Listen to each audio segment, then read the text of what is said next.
6월 세 달과 더불어 성령 강림절 이번에는 첫째 주일로 이렇게 매치가 됐네요. 또 7월 첫째 주일은 아시다시피 우리 교회 창립주일 아니에요? 42주년. 그래서 6월 한 달 동안 특히나 교회와 나라를 위해서 성령이여 하늘 문을 여시고 이 땅에 임하소서.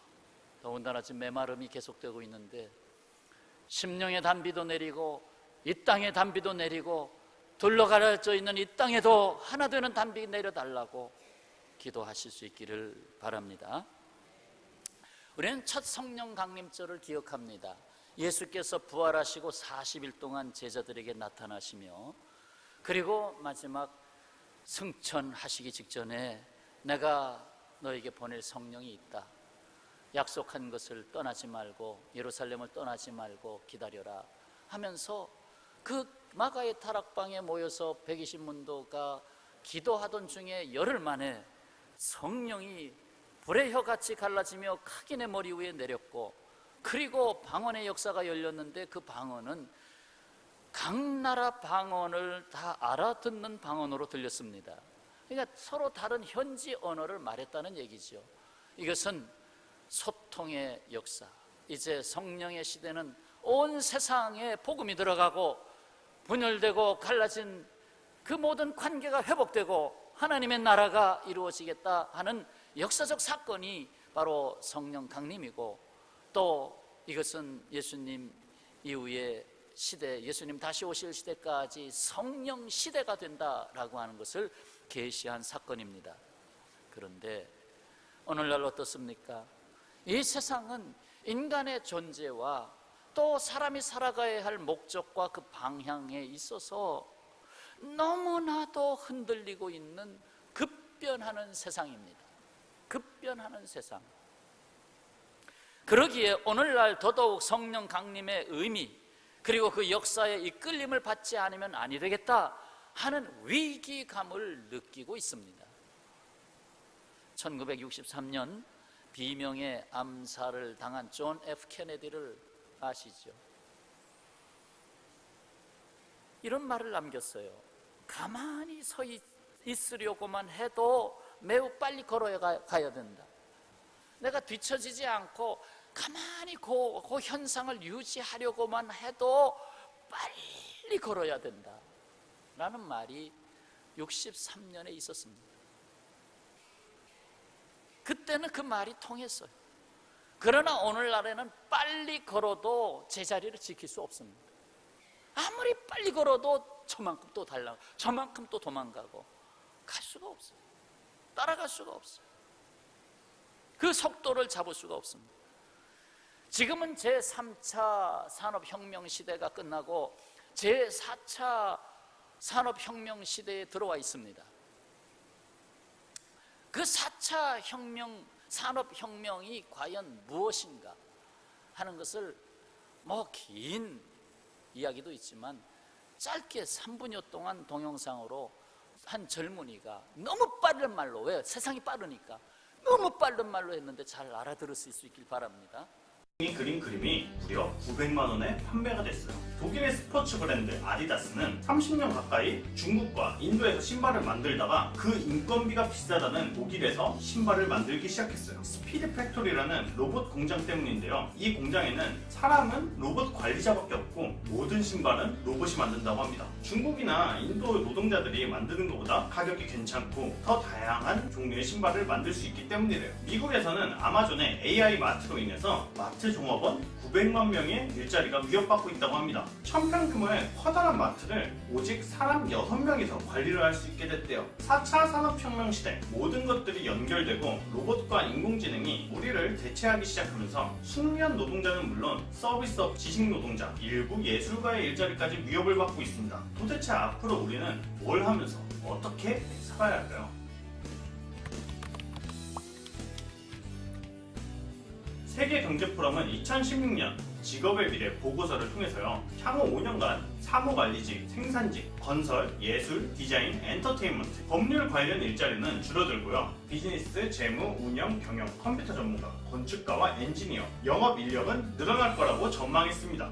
간단히 말해 영업처럼 사람끼리 하는 일, 사람을 조직하고 다루는 일, 로봇한테 일을 시키는 일, 사람을 교육하고 키우는 일 등 사람만 할 수 있는 일이 뜬다는 거죠. 아니, 예술과 디자인은 사람만 할 수 있는 일이 아닌가? 관련 일자리가 줄어드는 이유는 창작 도구를 다루는 법이 쉬워지고 창작에서도 단순 작업은 인공지능이 대체하기 때문이에요. 얼마 전에 스케치를 해서 파일을 인터넷에 올리면 인공지능이 그림체를 분석을 해서 채색을 대신해주는 서비스가 등장을 했는데요. 만화가 문화 등 어시스턴트들이 부들부들 하고 있죠.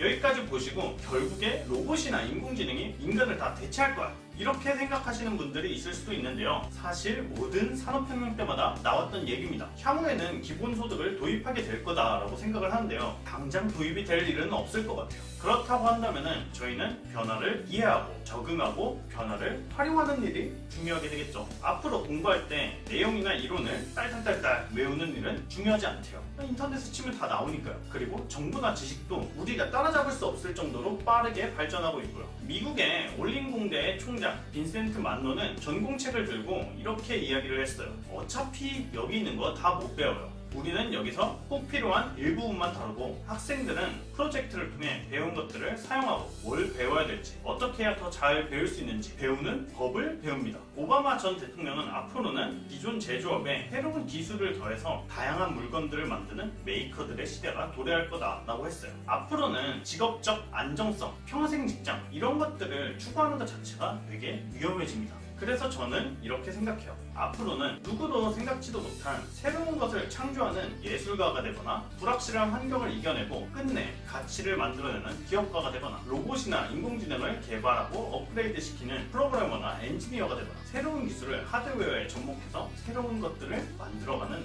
메이커가 되거나 사람을 교육하고 관리하고 상담하고 치료하는 사람 전문가가 그나마 유망한 직종이 아닐까 생각합니다. 앞으로는 불확실성을 받아들이고 가능하다면 이걸 즐기고 새로운 것들을 끊임없이 활용을 하면서 배워야 돼요.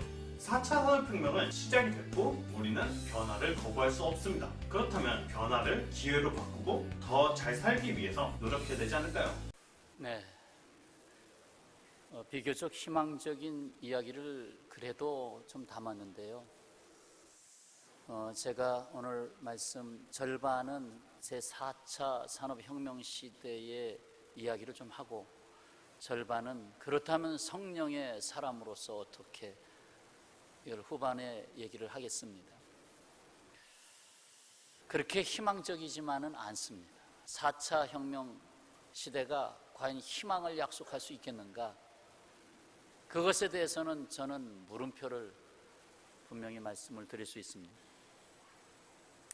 2010년 노스웨스턴 대학교에서 한 연구팀이 내러티브 사이언스라는 벤처 기업을 창설했습니다. 그리고 그 기술을 상용화하게 되었습니다.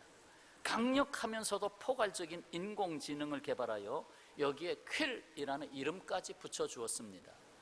그래서 최고의 언론 기업들이 내러티브 사이언스 퀼을 이용하여 스포츠, 비즈니스, 정치 등 다양한 분야에서 자동화된 기사를 쏟아냈습니다.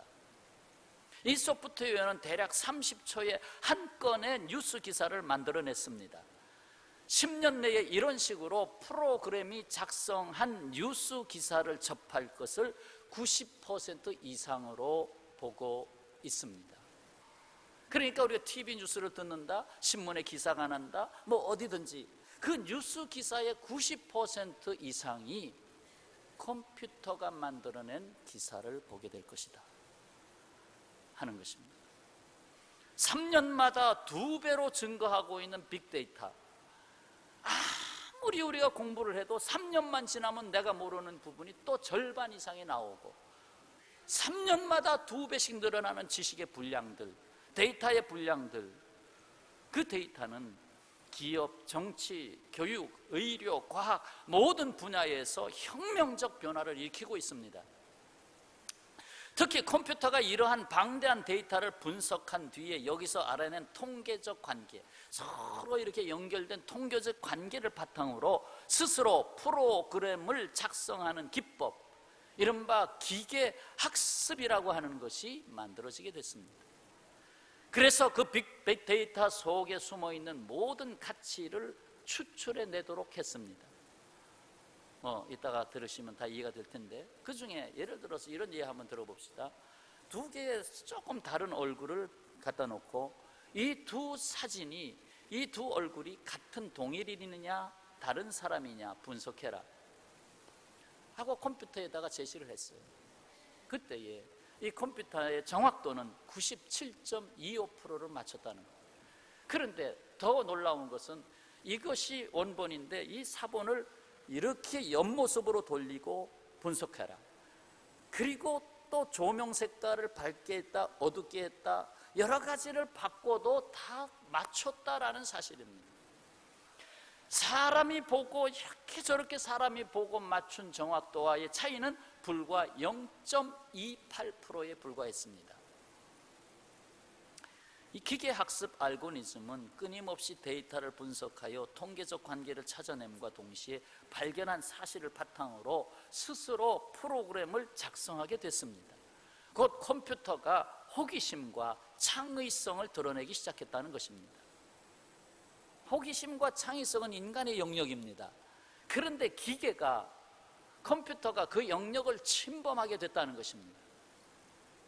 2012년 런던 심포니 오케스트라가 연주를 했습니다. 시면 속으로라는 곡을 연주했습니다. 이때에 이것을 들은 관객들은 참으로 예술적이면서도 듣기에 너무 좋은 곡을 들었다라고 극찬을 했습니다. 그러면 이 시면 속으로 작곡자가 누구냐?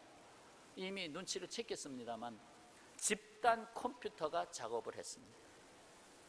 그래서 컴퓨터가 만들어낸 곡입니다. 근데 그렇게 그것이 예술적이고 그것이 그렇게 우리에게 듣기 좋은 음악이 됐다는 거예요.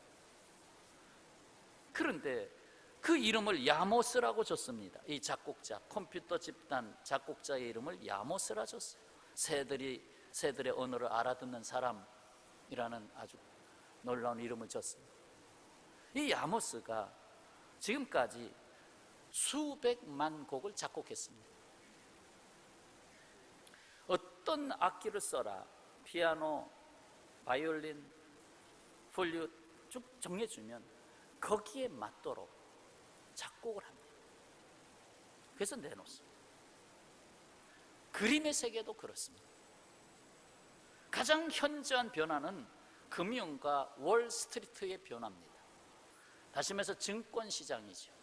증권시장, 어떻게 하면 투자를 해서 돈을 벌고 어떻게 하면 팔아서 손해를 보지 않게끔 어떻게 정확하게 할 수 있겠는가 하면서 맨날 모니터 앞에서 사람이 앉아서 넣었다 뺐다 그러잖아요. 그런데 월스트리트에서는 지금 어떻게 하고 있느냐? 거래량의 70%가 사람이 하지 않습니다. 거래량의 70%는 컴퓨터가 합니다. 컴퓨터가 알아서 사고 컴퓨터가 알아서 팝니다. 뭐 한 10% 정도면 그런가? 근데 70%예요. 이게 벌써 2, 3년 전의 이야기인데 지금 아마 한 80% 올라갔겠죠. 그런데 거기에는 0.000001초 그 순간의 시간이 중요하기 때문에 그 정보 교환을 위해서 큰 도시간에 광 케이블을 설치해서 컴퓨터가 서로 연결이 돼서 더 정확한 데이터를 얻으면서 그래서 0.0001초에 팍 넣었다가 0.0001초에 딱 빼고 하는 그 작업을 통해서 돈을 버는 거예요. 그래서 광 케이블을 설치합니다. 먼 거리 도시간에 인터넷 통신을 위해서가 아니라 증권 투자를 위해서.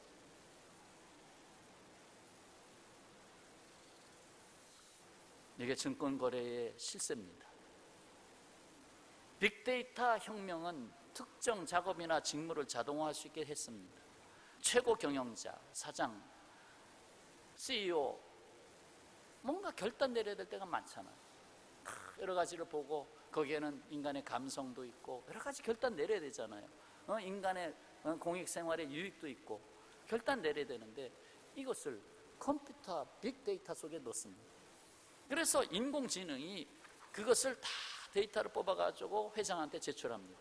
그래, 이번에는 이 사업에 투자한다. 이건 내가 결정낸 게 아니에요. 컴퓨터가 결정을 내린 거예요. 그것을 합니다. 회사의 직원을 누구를 갖다가 면하고 누구를 다시 들이고 하는 걸 다 컴퓨터에게 하게 합니다. 어느 정도 관리를 하냐면 키보드에 A를 쳤느냐 B를 쳤느냐가 다 빅데이터 속에 다 들어갑니다. 내가 회사에서 어떤 작업을 했나 어느 이메일에 들어갔느냐 다 중앙 컴퓨터에 다 들어가서 이 사람의 능력은 지금 이쪽 이 분야, 그래서 이 사람은 지금 안 돼, 이 사람은 밀어내야 되겠다, 이 사람은 승진시켜야 되겠다, 이 모든 것을 컴퓨터가 관리합니다. 앞으로의 지금도 이미 시작됐고 앞으로 점점 더 깊어갈 세계입니다. 성령이 일할 수 있는 틈이 어디 있나요? 한번 생각해 보세요. 크롬, 유튜브, 또 자동 번역, 뭐 이러한 분야에 아주 독보적인 역사를 일으켰던 구글. 저도 구글이 없으면 행정을 못 볼 만큼 구글에 많이 매여 있는데 뭐 거기에는 에버노트도 있고 수없이 많은 것들을 제가 이용하고 있기 때문에 뭐 유튜브는 우리 교회 동영상이 다 그쪽으로 올라가서 여러분 보고 있잖아요. 다 구글에서 만든 거예요. 국내 네이버, 이런 구글이나 네이버는 전부 데이터 정보에 관한 사업입니다.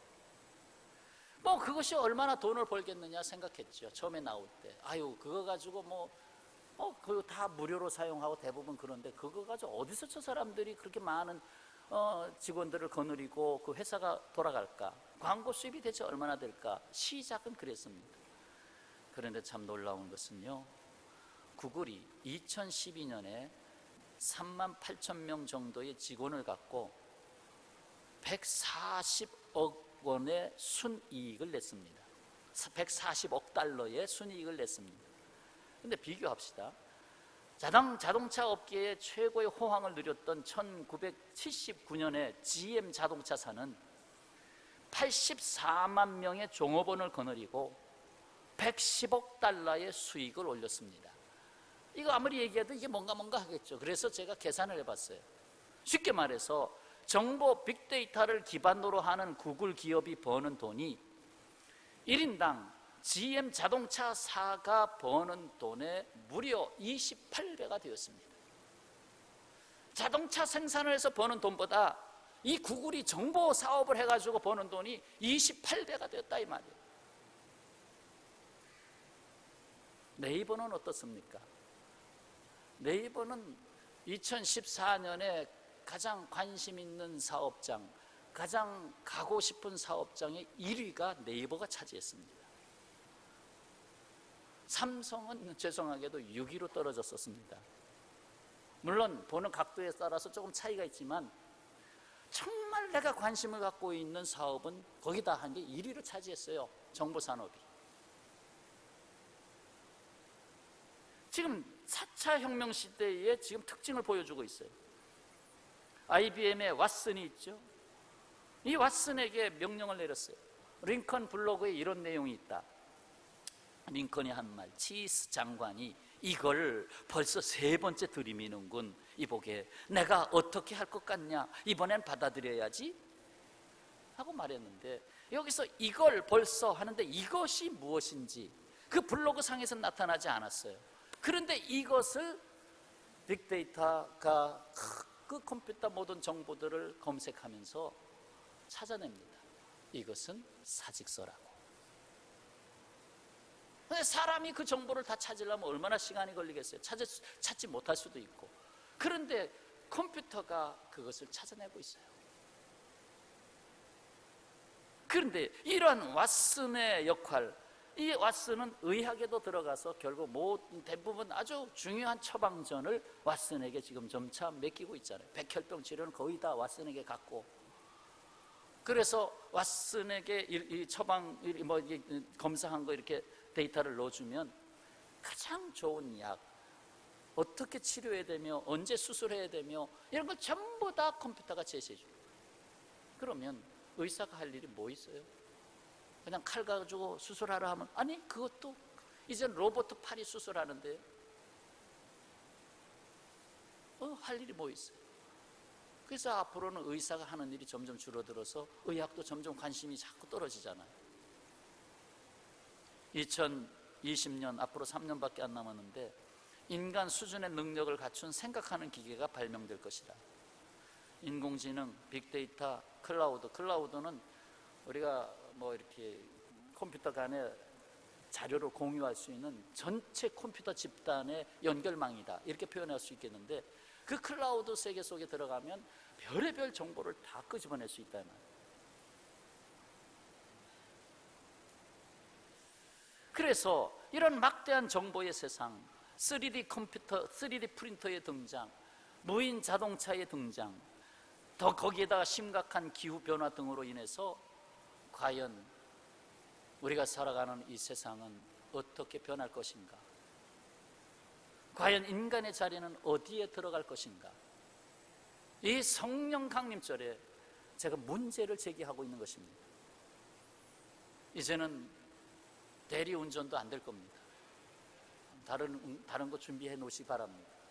왜냐하면 자동 내가 술을 먹었어, 내 차에 앉아서 집으로 가. 예, 주인님 하고 컴퓨터가 대답을 하지요. 집으로 자동 운전을 하고 가는 겁니다.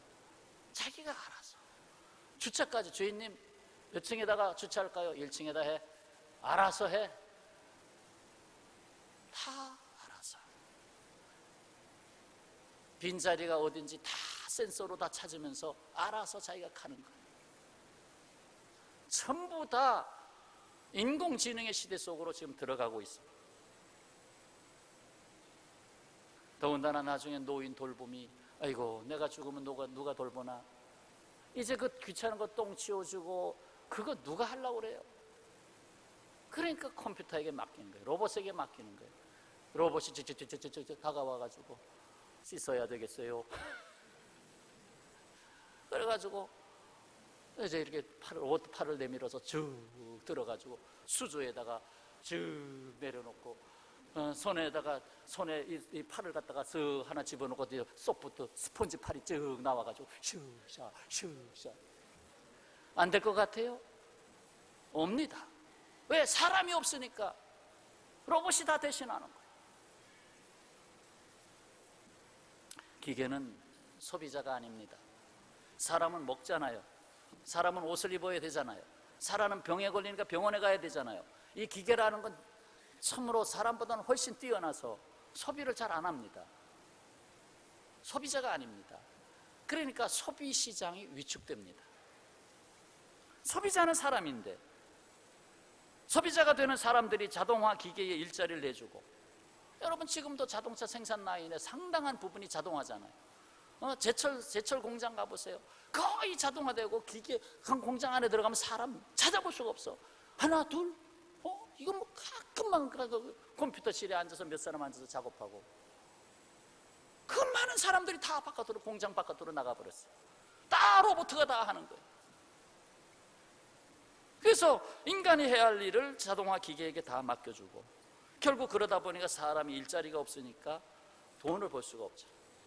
돈이 없으니까 소비를 할 수 없잖아요. 소비를 할 수 없으니까 공장이 물건을 생산량을 줄여야 되잖아요. 생산량을 줄여야 되니까 직원을 줄여야 되잖아요. 직원 줄이니까 또 실업자가 나오잖아요. 이렇게 생각하면 비관적이죠. 물론 아까 그 젊은이가 새로운 직종의 개발 말했어요.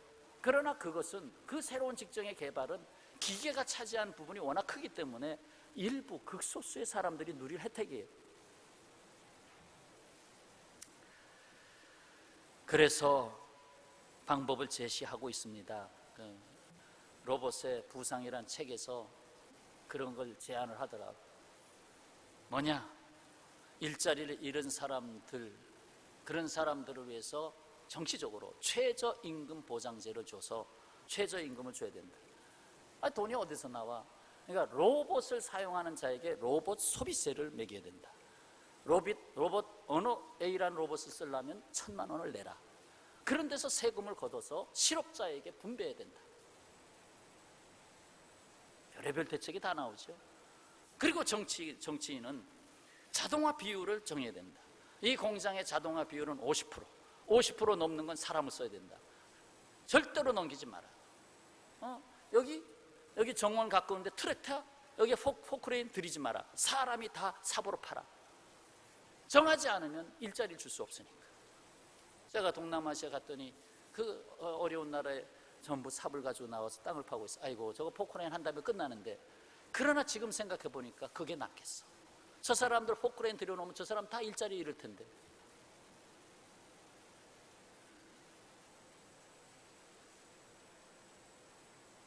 바로 이러한 문제가 발생하는, 왜 4차 산업혁명의 문제가 축복이냐 아니면 저주냐 하는 이 갈림길에 지금 서 있는데, 바로 편리함의 추구와 함께 수익성의 욕심이 바로 그것을 가져오고 있습니다. 어떻게 하면 더 편리하게 살 것인가? 아유, 내가 그런 거 안 해. 저거 자동 청소기한테 맡겨. 청소기가 다 알아서 할 거야. 어떻게 하면 편리하게 살까?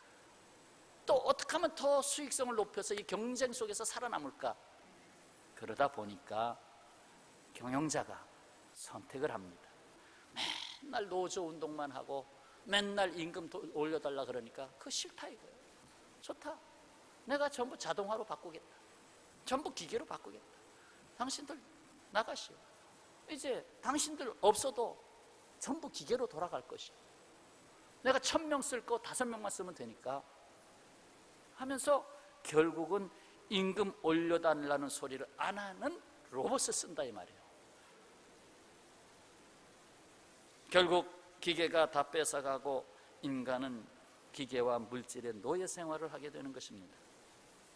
똑똑한 인간은 똑똑한 인공지능의 컴퓨터를 만들었습니다. 저도 사실 전자공학을 한 사람이지만 제가 엄청나게 그 전자공학 한 것에 도움을 받고 제 사무, 행정 그런 것에 상당히 도입을 해가지고 누구보다도 그 점에 대해서는 앞서갑니다. 전부 교회 전체를 다 네트워크로 작업을 하고 방송실에도 전부 다 N클라우드로 전부 자료를 올려주면 알아서 열어가지고, 그러니까 집에서도 작업할 수도 있고 그렇잖아요.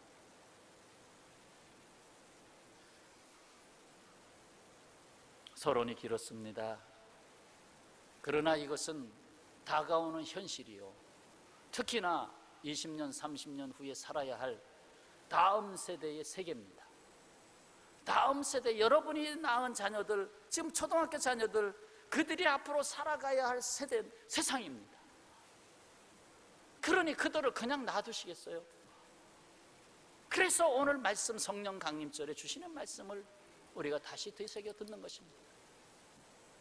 이렇게 인간은 어떻게 하면 편리하게, 어떻게 하면 고수익, 이것을 위해서 하지만 그것은 자업자득이 돼서 더 많은 실업자를 만들어내고 일부층, 아주 전문적인 일부층 또는 인간이 직접 대면하지 않으면 안 되는, 앞으로 상담자도 사람을 대면하고 상담하겠지만, 그러나 컴퓨터에다 이러이러한 나의 문제가 있습니다 다 집어넣으면 빅데이터가 다 읽어가지고 이것에 대한 최선의 해결책은 이것이요 하고 딱 해서 프린터까지 해주는데 상담자 찾아갈 필요가 있겠어요?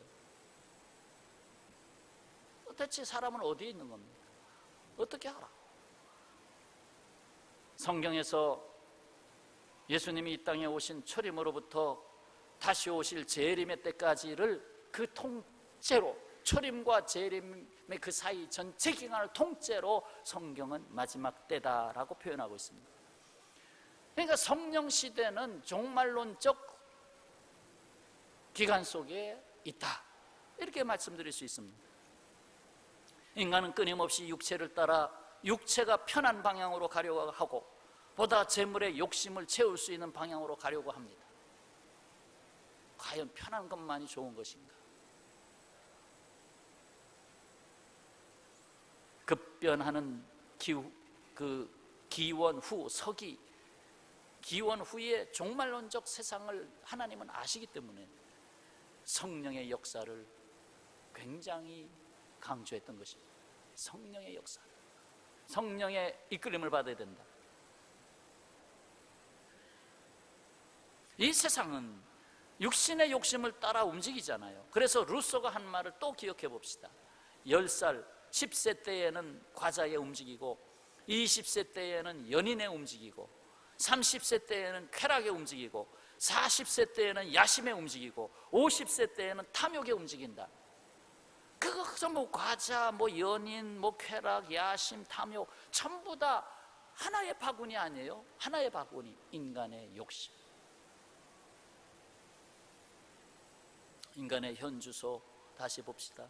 인간은 성령의 내주하심으로써만이 비로소 인간 본연의 삶을 살 수 있도록 지음받았어요. 왜냐? 인간은 영혼을 가진 존재이기 때문에, 영혼을 가진 존재이기 때문에 성령의 내주하심이 있어야 인간이 된다. 아니면 기계가 된다. 그런데 인간은 성령을 조차 살지 못하고 육신을 조차 사는 어리석음을 범하고 말았습니다. 문제는 인간이 이 세상에 살아있는 동안 그 육신의 소욕에 이끌린 종이 되었다는 거예요. 그 소욕에 이끌리는 종이 되어버렸다는 거예요. 자유인을 하려고 하지만 안 된다는 거예요. 그래서 사도 바울은 로마서 8장 지금 펴져 있죠. 그 서두 2절을 보세요. 2절 해방을 선언합니다. 이는 그리스도 예수 안에 있는 생명의 성령의 법이, 생명의 성령의 법이 죄와 사망의 법에서 너를 해방하였습니다. 아멘. 해방하였습니다. 해방이 있다는 거예요. 해방의 역사가 있다는 거예요. 어떻게? 성령의 역사로 말미암아 나의 삶을 이 세상의 무가치한 삶으로 끌고 가는 이 삶 속에서 어떻게 하면 그래도 사람으로 살 수 있을까? 성령이 역사해야 된다는 말씀입니다. 5절로 7절 사이를 좀 읽어봅시다. 다 같이요. 육신을 따르는 자는 육신의 일을, 영을 따르는 자는 영의 일을 생각하나니 육신의 생각은 사망이요 영의 생각은 생명과 평안이니라. 육신의 생각은 하나님과 원수가 되나니 이는 하나님의 법에 굴복하지 아니할 뿐 아니라 할 수도 없음이라. 할 수도 없대요. 육신의 생각을 갖고 있는 인간, 거기에 사로잡혔을 때 아이고 영의 생각을 해보자 할 수가 없다는 거예요. 결국 사망으로 가는 거죠. 그래서 육신적 자아에 머물지 않기 위해서 하나님의 영, 성령을 받아야 하는 것입니다. 그래서 9절 말씀을 봅니다. 만일 너희 속에 하나님의 영, 성령이 거하시면 너희가 육신에 있지 아니하고 어디에 있어요? 영에 있나니 누구든지 그리스도의 영이 없으면 그리스도의 사람이 아니래요. 그리스도인이 아니래요. 성도가 아니래요. 여러분, 성령으로 맘지 않고서는 성도라도 어떻게 기도해야 할지 모릅니다. 그 방향을 잡을 수가 없습니다. 어떻게 기도해야 될지, 이것을 내가 원하고 있는 것을 하나님 앞에 이것을 원합니다 하고 기도해야 될지 모른다는 거예요. 그것이 오늘 본문 26절이에요. 이와 같이 성령도 우리의 연약함을 도우시나니 우리는 마땅히 기도할 바를 알아야 몰라요. 알지 못하나. 이 세상에 큰 산업혁명, 4차 산업혁명의 바퀴가 돌고 있는데 내가 어떻게 해야 될지, 거기에 휩쓸려서 그냥 살아가야 되는 건지, 오직 성령이 말할 수 없는 탄식으로 우리를 위하여 친히 간구하시느니라. 그렇습니다. 성도된 우리는 하나님의 뜻을 드러내기 위해서 구원받았습니다. 27절, 그래서 다 같이 읽겠습니다. 27절 말씀. 마음을 살피시는 이가 성령의 생각을 하시나니 이는 성령이 하나님의 뜻대로 성도를 위하여 간구하심이니라. 아멘. 성령이 하나님의 뜻대로 성도를 위하여 간구하신다. 그래서 우리가 살고 있어요. 내가 사실 기도를 한다 해도 기도도 제대로 못하고 있는데 살고 있는 것은 성령께서 기도하고 계셔요. 왜? 하나님의 뜻을 이루시기 위해서. 하나님의 뜻이 이루어지기 위해서 기도하시는 분이 바로 성령님이십니다. 내가 이 땅에 태어나서 거듭난다고 하는 것은, 구원받았다고 하는 것은 무엇을 의미합니까? 그것은 바로 인생이 하나님의 뜻을 나타내는 인생으로 바뀌었다는 것을 말하는 것입니다. 내가 거듭났다. 내가 추구하는 인생관이 아니고 성령께서 하나님의 뜻대로 이끌고 가시고자 하는 인생관으로 바뀐다는 것입니다. 어떻습니까? 저는 예수 믿고 나서 가치관, 인생관, 결혼관, 직업관 모든 것이 다 바뀌었습니다.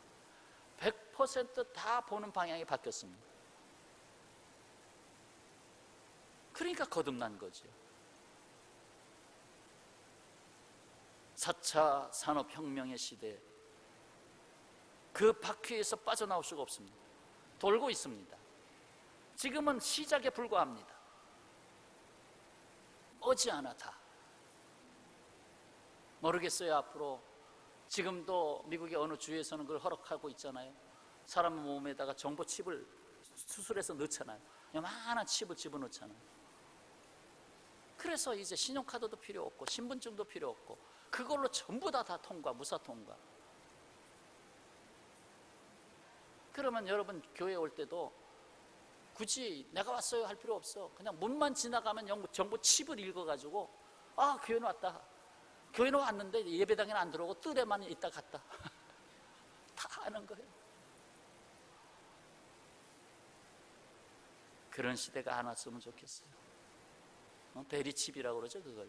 베리칩을 몸에다가 집어넣는 시대.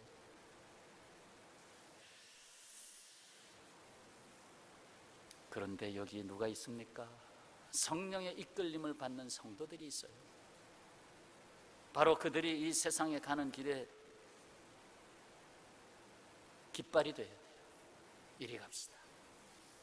내가 정치인이 되면 자동화율을 30% 이상 높일 수 없습니다. 아무리 편해도 자동화율 여기까지만. 더 이상 갚지 맙시다. 더 이상 가면 사람의 일할 자리가 없습니다. 하면서 정치적으로 정해야죠. 그리고 정보산업으로 들어가는 수많은 수익금을 분배해야죠. 그런 모든 정치적인 수완들, 그런 것들이 앞으로 되지 않으면 다음 세대는 자동화 시대 속에서 너무 힘든 여정이 되지 않겠나. 그래서 직업도 잘 선택해야 돼요. 기도하면서 성령의 뜻에 따라 공부를 뭘 할 건가, 전공을 뭘 할 건가 기도하면서 잘 선택해야 돼요. 어떻게 하면 생명을 위한 삶을 살까? 생명에 관한 삶인가? 그냥 유익에 의한 이익을 위한 삶인가? 이 두 가지를 저울질하면서 생명의 길로 가야 되겠다. 그렇다면 어느 직업을 택할 것이냐? 내가 이 직업을 통해서 생명을, 직업을 해도 그 직업 속에 어떤 이미지를 담고 일할 것인가? 11절이 그 탈출구입니다. 예수를 죽은 자 가운데서 살리신 이의 영, 부활의 영이죠.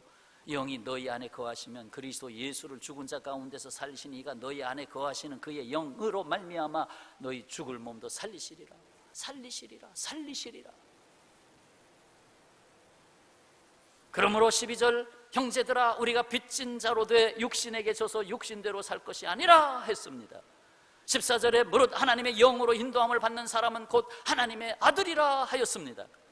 하나님의 아들, 그 거룩한 신분을 보존하며 성령의 인도함을 받는 사람으로 살아야 하겠습니다. 로마 황제 네로가 본래는 노예의 자식이었습니다. 평생 노예로 살아야만 될 사람이었습니다. 그런데 이 네로가 클라우디오 황제의 양자가 됐습니다. 그런 연유로 인하여 그가 황제가 됐습니다. 그래서 황제가 누릴 모든 것을 누리게 됐습니다. 우리가 하나님의 아들이 됩니다. 하나님이 우리에게 베풀어 주신 모든 권세와 하나님의 뜻 가운데 살아갈 수 있도록 우리를 부르셨습니다. 만약에 이 네로 황제가 클라우디오 황제의 아들이 아닌 하나님의 아들이 되었더라면 그의 인생은 달라졌을 것입니다. 그가 그렇게 폭군 네로라는 이름을 얻지 않았을 것입니다. 갈라디아서 6장 8절의 말씀입니다. 자기의 육체를 위하여 심는 자는 육체로부터 썩어질 것을 거두고 성령을 위하여 심는 자는 성령으로부터 뭘 거둬요? 영생을 거두리라. 영생을 거두리라. 평화의 가족 여러분, 우리는 뛰어가도 세상에 달려가는 속도를 잡을 수 없습니다. 오히려 우리 성령의 사람들은 그보다 앞서서 성령의 바람을 따라 성령의 불 횃불을 들고 사망의 길로 가는 세상을 생명과 평안의 길로 인도하는 사명자의 삶을 살아야 하겠습니다. 성령 받은 사람은 사명자입니다. 사명자의 삶을 살아서 어떠한 소그룹에 있든지 어떠한 가정에 있든지 어떠한 사업체에 있든지 거기서 생명을 살리는 자로서의 역할을 해야 한다는 것입니다. 이것은 순수한 이익을 위한 만몬신을 위해 따라가는 길이냐, 아니면 성령을 따라가는 일이냐, 늘 분별을 하면서 성령의 사람으로 살아야 돼요. 그러기 위해서는 성경을 항상 가까이에 펴놓고 육신의 생각을 내려놓고 기도의 자리에 즐겨 나아가며